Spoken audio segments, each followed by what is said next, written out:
दी print के YouTube channel को subscribe करें और ताज़ा अपडेट्स पाने के लिए बेल आइकन दबाएं। नमस्कार दोस्तों, आपका स्वागत है। आज हम बात करेंगे भारत और चीन के बीच चल रहे संघर्ष के संदर्भ में जो आर्थिक मोर्चे पर गतिविधियां हो रही हैं, जो आर्थिक मोर्चे पर हम कुछ घटनाएं होती देख रहे हैं, उसके विषय में हम बात करेंगे। हम सभी जानते हैं कि चीनी सामान के बहिष्कार का आह्वान किया गया है। देश भर में कई संगठन इस आह्वान को क्रियान्वित करने पर काम कर रहे हैं। CAIT नाम की एक अखिल भारतीय व्यापारियों की सबसे बड़ी जो संस्था मानी जाती है, उसने चीनी सामान को बेचने से बचने का फैसला किया है और उनका कहना है कि लगभग 1 लाख करोड़ की चपत इससे चीन को लगेगी। लेकिन सवाल ये है कि क्या स्वदेशी या आत्मनिर्भर भारत की बात जो प्रधानमंत्री नरेंद्र मोदी ने कही, क्या उसका मतलब सिर्फ चीनी सामान का बहिष्कार है? मेरा मानना है कि हमें स्वदेशी को एक बड़े संदर्भ में देखना चाहिए। चीनी सामान का बहिष्कार जो है वो अपने आप में उसका एक अंग हो सकता है, लेकिन हमें जमीनी सच्चाइयों की ओर भी देखना होगा। मसलन अगर भारत में आपको औद्योगिक गतिविधियों को दोबारा से जो है उस स्तर पर लाना है जिस स्तर पर कि आप मुकाबला कर सकें चीन का, तो उसके लिए आपको बहुत सारे नियमों में बदलाव की जरूरत होगी।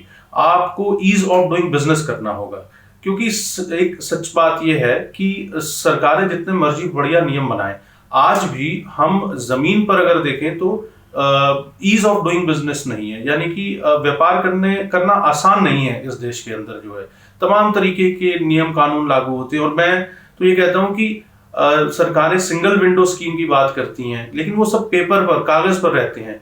हमारे यहाँ तो एक बैंक का खाता भी, अगर किसी को बचत खाता भी खोलना हो तो वो भी सिंगल विंडो पर नहीं खुलता।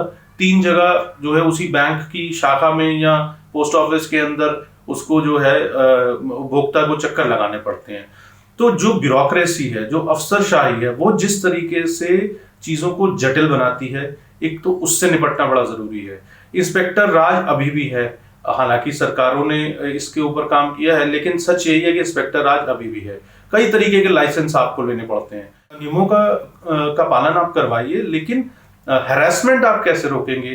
टैक्स सिस्टम हमारे यहाँ का हम सभी जानते हैं कि किस प्रकार का है, उसे ठीक करने की जरूरत है। GST को फाइल करना ही अपने आप में बड़ा कॉम्प्लिकेटेड लोगों को लगता रहा है, और उसमें कई स्लैब्स हैं, उनको भी रैशनलाइज करने की जरूरत है। बिजनेस को इंसेंटिवाइज करने की जरूरत है। तो मेरे कहने का मतलब ये है कि मंशाएं सरकारों की ठीक होती हैं, घोषणाएं सरकारों द्वारा अच्छी की जाती हैं। जैसे अभी भी जो 20 लाख करोड़ के पैकेज की बात की, उसमें बहुत अच्छी घोषणा है, पर सवाल यह है कि उसको जमीन पर इंप्लीमेंट कौन कराएगा। इंप्लीमेंट कराने की जब हम बात करते हैं तो राज्य सरकारों पर इसकी एक बड़ी जिम्मेदारी आ जाती है, क्योंकि लैंड और लेबर यानी श्रम से संबंधित सारे मसले हैं और जो जमीन से संबंधित सारे मसले हैं, वो सारे के सारे मूलतः राज्य सरकारों के अधिकार क्षेत्र में है। और हम अपने यहाँ की राज्य सरकारों का हाल जानते ही हैं। कुछ राज्य सरकारें बहुत अच्छा काम करती हैं, लेकिन कुछ जो है वो बिल्कुल अच्छा काम नहीं करती। और बहुत हद तक इस बात पर भी निर्भर करता है कि हर 5 साल के बाद वहां कौन सी सरकार रहती है और वो किस प्रकार से नियमों में बदलाव करती है।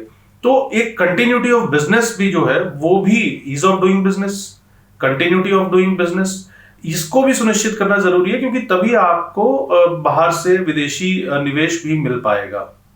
तीसरी बात है गुणवत्ता का ध्यान रखना। तो गुणवत्ता का ध्यान रखने के लिए हमें एक ऐसा संतुलित सिस्टम बनाना होगा जिसमें कि जो उत्पादन करने वाले हैं उनको तकलीफ भी ना पहुंचे, उनको तंग भी ना करें इंस्पेक्टर राज के नाम पर जो है गुणवत्ता, क्वालिटी कंट्रोल मेंटेन करने वाले, लेकिन ये भी सुनिश्चित किया जाए कि वो गुणवत्ता को मेंटेन रखें। तो ये सारे जो है मसले, जब तक हम इनसे नहीं निपटेंगे, जब तक हम इन बातों को नहीं जो है क्रियान्वित करेंगे, तब तक सिर्फ ये कहना कि चीनी सामान का बहिष्कार कर देंगे, एक नकारात्मक सोच लेकर स्वदेशी को लेकर चलना मुझे लगता है कि उचित नहीं होगा, क्योंकि स्वदेशी का भाव सकारात्मक भाव है। स्वदेशी जो है एक सकारात्मक अवधारणा है कि आप आत्मनिर्भर बनिए और दुनिया में भी उन सभी मुल्कों की, उन सभी देशों की मदद कीजिए जिनकी आप कर सकते हैं।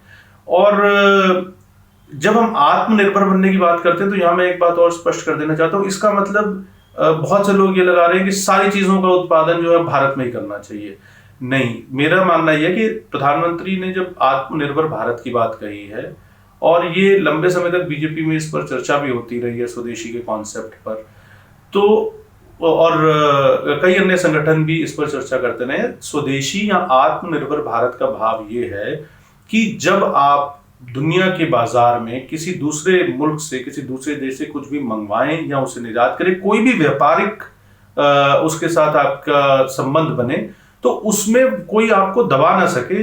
जो बात आपके देश के हित में है, आप वो उस तरीके की डील जो है कर सकें।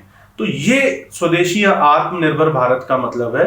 और निश्चित रूप से, जैसे मैंने पहले भी कहा, कि चीनी सामान का भारत से जितना भी जो यहाँ पर उत्पादन किया जा सकता है उसका किया जाना चाहिए। और हम सभी जानते हैं कि कम से कम गुणवत्ता के मामले में जो है चीन की छवि भारत में जो है बड़ी खराब है। आप किसी भी आम दुकान पे चले जाइए, अगर चीनी सामान है तो गारंटी आपको नहीं मिलेगी, और जबकि जो भारतीय सामान है उसकी गारंटी आपको मिलेगी। तो हम गुणवत्ता के मामले में पहले से ही हमारी साख चीन से बेहतर है। इस साख को और बढ़ाना चाहिए, व्यापारिक गतिविधियों को और बढ़ाएं, नियमों को आसान करें, और तब जो है स्वदेशी या आत्मनिर्भर भारत की जो हमारी परिकल्पना है वो सफल हो पाएगी। धन्यवाद।